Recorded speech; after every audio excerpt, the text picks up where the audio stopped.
public defender is an attorney employed by the community and responsible for giving legal aid without cost to any person who seeks it and is financially unable to employ private counsel. It is his duty to defend those accused of crime until the issue is decided in the court of law. The first public defender's office in the United States was opened in January 1913. Over the years, other offices were opened. And today, that handful has grown to a network of lawyers cooperating to protect the rights of our clients. Motorists are constantly warned about the dangers of picking up hitchhikers. These dangers apply to both the motorist and the hitchhiker.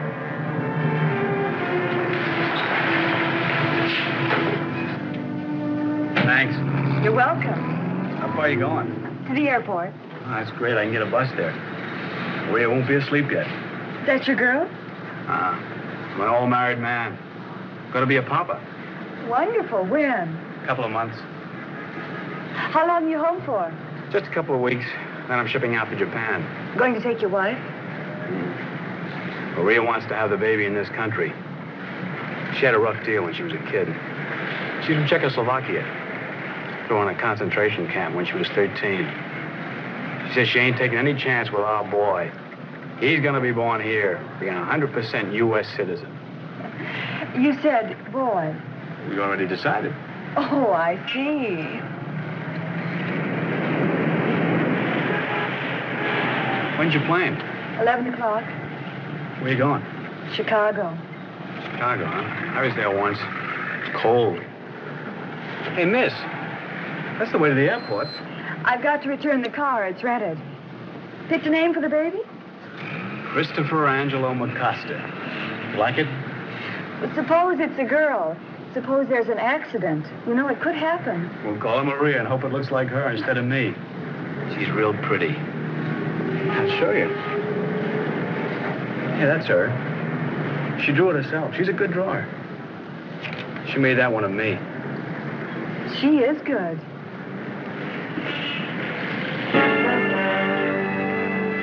I'll drop you off at the bus station. Well, that'll be swell. Thanks a lot, miss.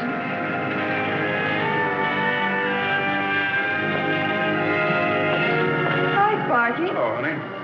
$10, right? You can still borrow the car for free. One date, one car. Where are you going to beat a price like that? No, thanks. Did you bring the keys? Hang them up for me, will you? I got more grease in my hands than I have in my hair. Number 5. I wish I could tell you what you're missing.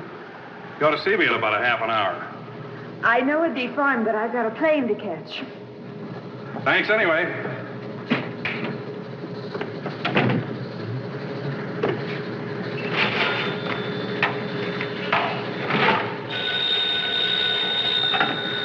Rent a car. Oh, hello, Alice. Yeah, I know I didn't come home for dinner. Well, I just didn't have a chance to call you, that's all. No, I'll be working here most of the night. Okay, yeah, I'll see you for breakfast. Okay. Okay. Goodbye.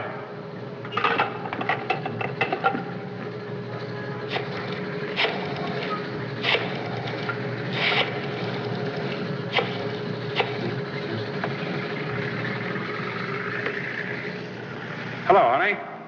I can close up now. Yeah, I'll be over and pick you up in about 15 minutes. Okay. Good. Bye.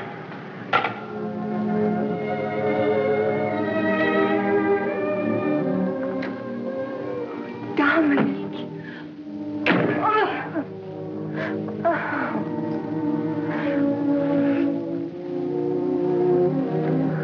I brought you something.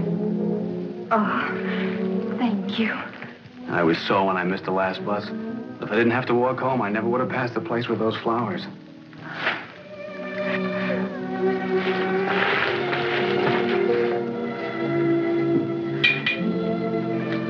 What a fine father I am. I didn't even ask you. How's Christopher?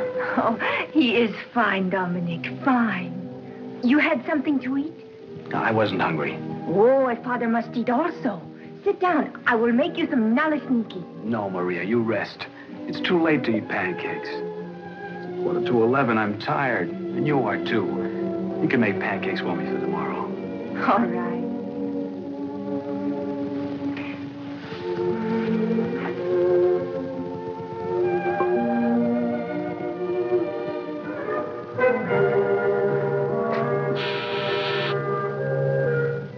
McCosta?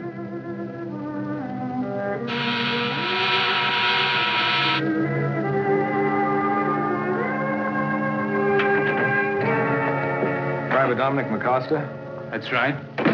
Police. I'm not AWOL. I've got my orders. I want to ask you and your wife a few questions. Oh, my wife's in bed. Were you near the airport tonight? Yeah? Is this your wallet? Yeah, but how? This wallet was found tonight in a stolen car. Stolen car. And the car was involved in a hit-and-run accident at 11 o'clock. I was here at 11 o'clock. Anybody see you? My wife? Well, anybody else? Oh, I just got home tonight. Did you wear your uniform tonight? Yeah? This car was stolen from a garage near the airport. The garage man saw a soldier and a girl hanging around the place just before the car was taken. You're a soldier. You admit you were near the airport. Your wallet was found in the car. You added up. But I didn't steal any car.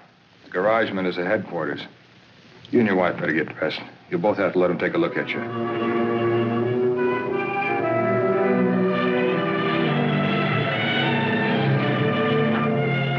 Okay, Pete, send them in. Dominic, what are they doing to us?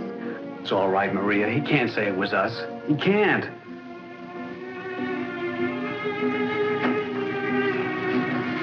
Against the wall over here. Line up with it, please. All right, send in Albright.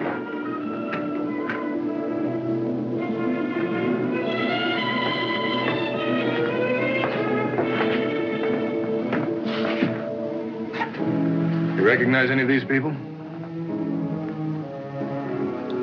Don't make any identification unless you're positive. I've never seen any of them, Lieutenant. Thanks anyway. Sorry. Wish I could have helped you. You can go. Not you, McCosta. You and your wife stay here. You heard the man. He didn't know us. There's another witness. The old woman who was hit. She will tell you, too, it was not Dominic and me. She will tell you it was another man. Dominic was home with me. Can we go see her now? She's unconscious. But before she went into her coma, she said there was a man and a woman in the car. It wasn't us. How'd your wallet get in the car? Dominic has told you already so many times. He does not know. Well, until we find out, we're holding you. Dominic and Maria were booked on suspicion of car theft and felonious hit-and-run driving. They were photographed, fingerprinted, and put in jail. I was assigned to defend them. With every answer, they protested their innocence. I didn't steal any car. All I know is some girl gave me a lift to the airport. Next thing I know, some guy's arresting me. Why do they do this to Dominic and me? This is the United States.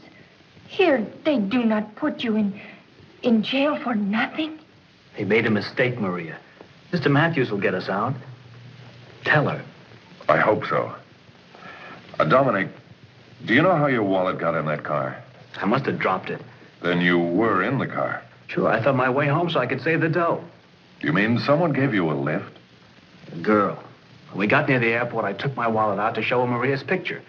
And I thought I dropped it back in my pocket, but it must have missed. Well, that girl is important. Who is she? I don't know. She didn't tell me her name. Can you describe her? Yeah. Real pretty. Brown hair. Kind of a little nose. Maybe about as old as me. She was going to Chicago. That night? That's how come she left me off at the airport. Well, do you know what plane she took? No. Yeah. Wait a minute. 11 o'clock, she said. You will find her, Mr. Matthews. Well, we might be able to locate her by checking all of the airline passengers for the night, or... Say, wait a minute. The rent-a-car place would have her name. That's right. You see, Maria, it's going to be okay. Then we can go home, yes? Well, I don't know, but at least... But they cannot keep us here. Dominic and me, we did not do anything. I do not want my baby to be born in jail. That's right, Mr. Matthews. Gotta get us out of here. I'll arrange to have you transferred to the jail hospital. Oh, no. I will not go. I will not have my baby in prison. They cannot make me. We'll do our best.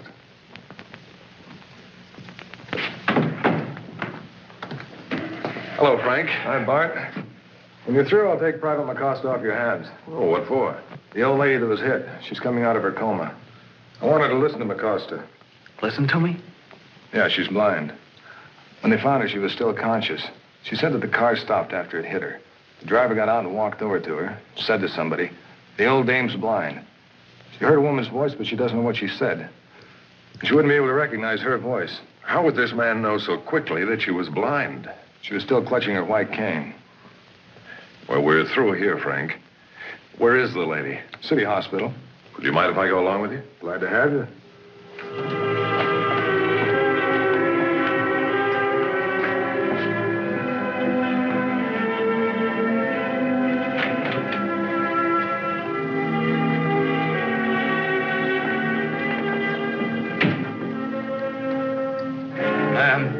Can you hear me? I'm Detective Bell. You told the policeman you'd be able to recognize the voice of that man in the car. Do you still think you can? Fine. Now, please listen carefully.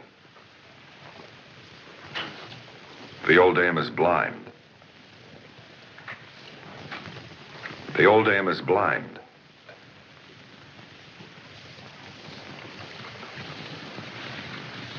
We have another man for you to listen to. All right?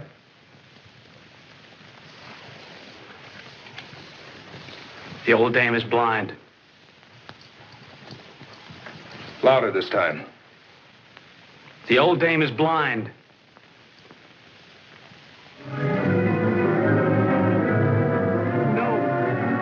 No, she's wrong. She's wrong.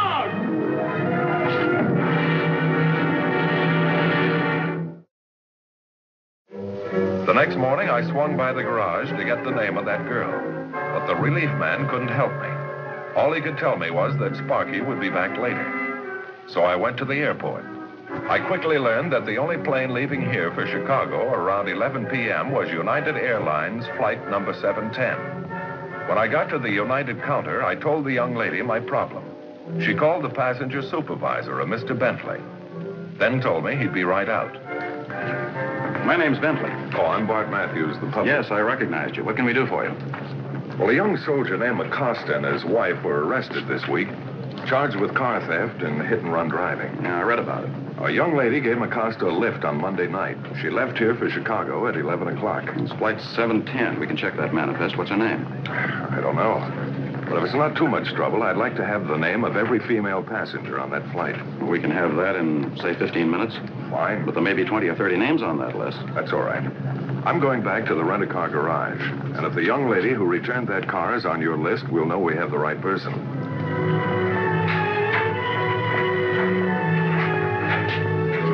Can I talk to you a minute? Yeah, just a second.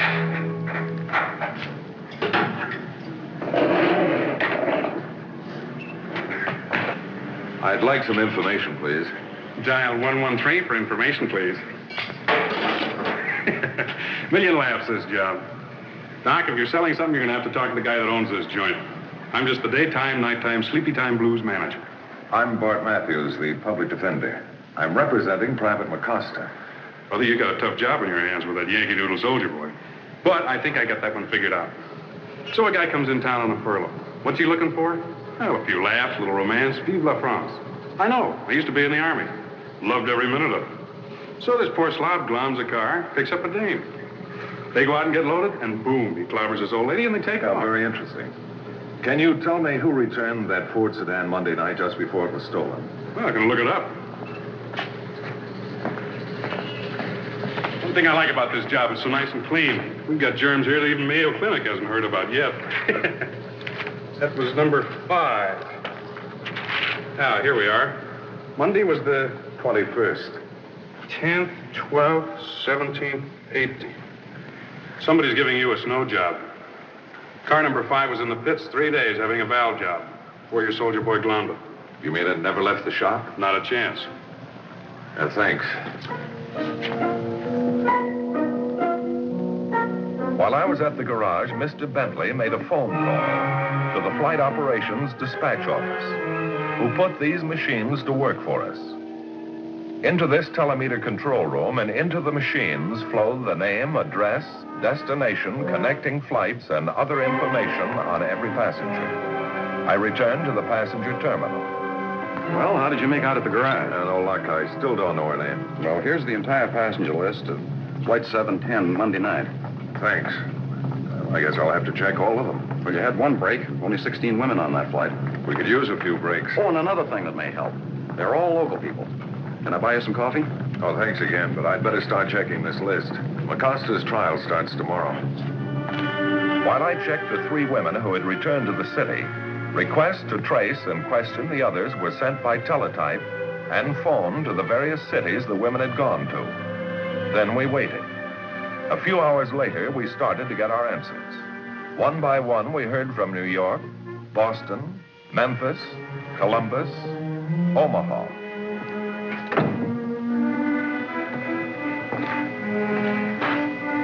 I'm sorry, but there was no such passenger. You're a liar. Dominic, don't say those things. You blind like the old woman? They know we didn't do anything. Dominic, whatever you think, I'm on your side. Now, my office did check all 16 women passengers on that flight. None of them gave a soldier a lift on the way to the airport. All I know is that a girl gave me a lift in that car. She said she was going to Chicago at 11 o'clock. How do I know if she really went? Maybe she got sick. Maybe she had an accident. There were no last-minute cancellations on that flight. So I made it up. The whole thing. I ran over the old girl. I stole the car. Dominic, please. I know it looks like you're being framed, Dominic, but Looks like it. the police don't operate that way. Dominic, the picture. Give it to Mr. Matthews. Oh, what difference does it make? You think they're going to knock their brains out trying to find one girl out of 160 million people? You'll have the baby in prison. Who cares? Us, and we don't count. Dominic, what can it hurt? What picture is she talking about? From all that Dominic has told me, I drew a picture. Of the girl? Well, let's see it. Dominic, please.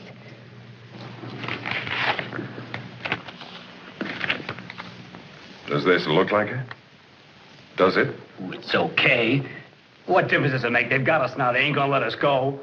They might if we can find this girl before 2 o'clock tomorrow. Your trial is scheduled for the afternoon session. Who you kidding if they find this girl? You really want to know how to find her? Put an ad in every paper in the whole world. Maybe she already left Chicago and went to Africa. And you say in the paper, if you look like this, call Dominic McCoster at the city jail. I'll have a telephone put in my cell. Dominic. McCoster, somebody in this case is lying. I don't know, maybe one of the women on the plane had a reason for not wanting to admit that she picked you up. Maybe there is no such girl. I don't know. But I'll tell you this much. I'll do everything I can to find out before 2 o'clock tomorrow.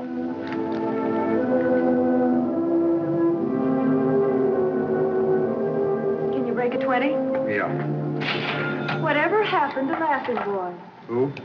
The gasoline lover. No jokes, no story about a big romance, no... I just talked to my wife and got terrible news. She understands me. Poor girl. Well, I'm off. See you in a couple of days.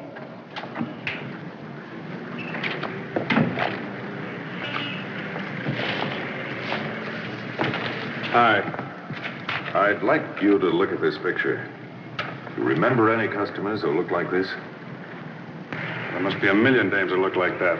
When you find them, send me a dozen. Then she doesn't look familiar? Look, I never really look at their kissers. All I look at is their dough and their licenses. Sorry. Thanks.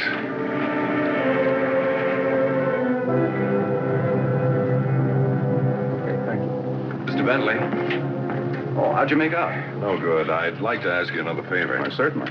Possibly one of you people might remember selling a ticket to this girl or checking her in on Monday night. Is this the girl? I understand it resembles her. Now, incidentally, that list you gave me, that's definitely all of the passengers on that flight, isn't it? All but the crew. Now, we can take this picture and show it to... The crew. The stewardess. That's right. How many were on that flight? 2. Would you recognize this girl if she was a stewardess? Well, I don't know. 200 or 300 fly in and out of here. Well, who worked that flight Monday night? I'll find out. Flight crew desk. Bentley. I'd like to have the names of the stewardesses on 710, the 21st. They can look that up in the schedule book. Yeah, Joe. Oh, just a minute. Nora Lindell, Jane Morgan. Do you know them? Oh, what do they look like? Oh, tall blonde, eh? He doesn't know the Morgan girl, but he's asking some of the other men in the dispatch room. Yeah, Joe? Medium height. Pretty. Brown hair. That could be the girl. Oh, I beg your pardon, Joe. What did you say? Flight 718 this morning? Thanks. Well, let's take a look at the Morgan girl's picture. And we've got to hurry. She's on a flight leaving for Chicago at 10:15. United Flight 718, City of Chicago, now departing from Gate 24.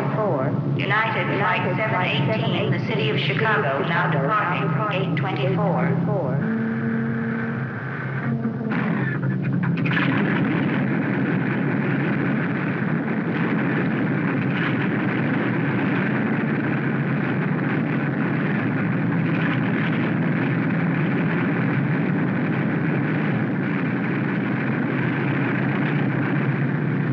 Tower, United 718, request taxi clearance. Over. United 718, cleared for taxi to runway 25 left. United Flight 718, City of Chicago, now departing from Gate 24. United Flight 718, City of Chicago, now departing from Gate 24. Well, that looks like the same girl. Can I talk to her? Well, I'll see when she's due back. Can we get her before she leaves? Oh, I doubt it. Ramp supervisor. Oh, is 718 cleared yet? Oh, thank you. It's left the ramp, but it's still on the field. The McCosters go on trial this afternoon. Without that girl, they don't stand a chance of an acquittal. Ramp supervisor. I don't know if we can catch it. Oh, this is Bentley. Will you please request the control tower for permission to return 718 to the ramp? Emergency request by the public defender. Thanks. Now, when every second is important, you learn how complex an operation a large airline is. How many people it takes to get a plane into the sky. And, in this case, how many people it takes to try to keep one on the ground.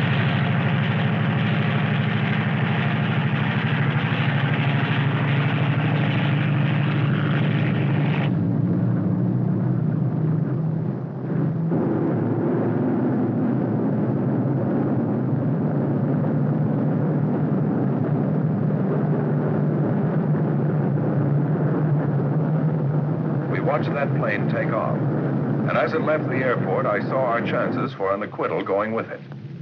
United 718, this is L.A. Tower. Company requests you return to field immediately.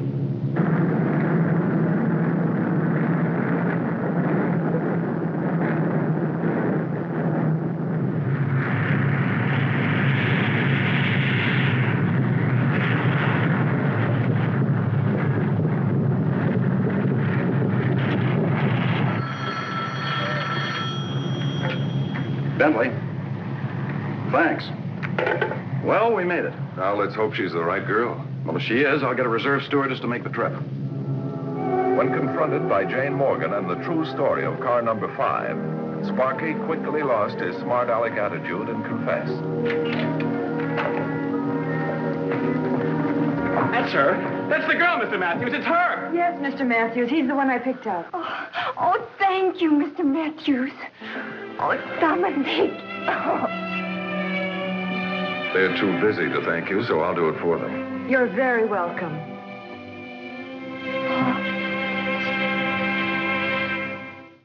As a result of the identification by Miss Morgan, Dominic and Maria McCoster were released. Under police questioning, Sparky Albright confessed to driving the hit-and-run car. He was sent to prison. Oh, yes, I almost forgot. Maria's baby is named Christopher Matthews McCoster. Now, the case you have just seen was brought to a fair and just conclusion through the efforts of a public defender.